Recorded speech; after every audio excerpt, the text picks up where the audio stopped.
محکمہ small industries and commerce Makran divisional headquarter Turbat کے زیر اہتمام تقسیم سرٹیفکیٹ پروگرام منعقد ہوا، جبکہ پروگرام زیر صدارت اسسٹنٹ مینیجر میڈم مہتاب منعقد ہوا، جبکہ اسسٹنٹ مینیجر ساجد کنر نگرانی کر رہے تھے۔ پروگرام کے مہمان خصوصی BNP مینگل کے رہنما اور سینیٹر نسیمہ احسان شاہ تھی۔ اسسٹنٹ مینیجر مہتاب بلوچ نے ادارے کی کارکردگی اور مسائل سے آگاہ کیا۔ سینیٹر نے ہر ممکن تعاون کی یقین دہانی کی، جبکہ نسیمہ احسان شاہ نے خطاب میں کہا 1972 کے بعد انڈسٹری کی جب بنیاد رکھی گئی اس وقت کسی کو اس ڈپارٹمنٹ کے حوالے کوئی علم نہیں تھی۔ 2008 سے 2012 کے دوران سید احسان شاہ کے جدوجہد سے اس ڈپارٹمنٹ کو بحال کیا گیا اور بلوچستان میں 1300 انڈسٹریل نوکریاں دی گئی، جن میں سے 900 سے اپر نوکریاں صرف تربت کے لوگوں کو ملی۔ پروگرام کے آخر میں محکمہ اسمال انڈسٹریز اینڈ کامرس کے پروگرام کے تحت کورسز مکمل کرنے والوں میں سرٹیفکیٹ تقسیم کیا گیا۔ 2012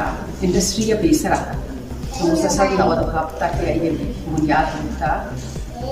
ہفتہ دو 72 ہفتہ دو کا یہ بنیاد ہوتا وقت میں کیچے توتا میں جو مردما شما سالتا کہ انڈسٹری ڈپارٹمنٹ انڈسٹری وجود میں مفید ہوتا بھلے 2008 سے 2012 شاہ صاحب گورنمنٹ ہوتا گورنمنٹ تو کا شاہ صاحب انڈسٹری اینڈ کامرس منسٹر ہوتا بڑا دوران شاہ صاحب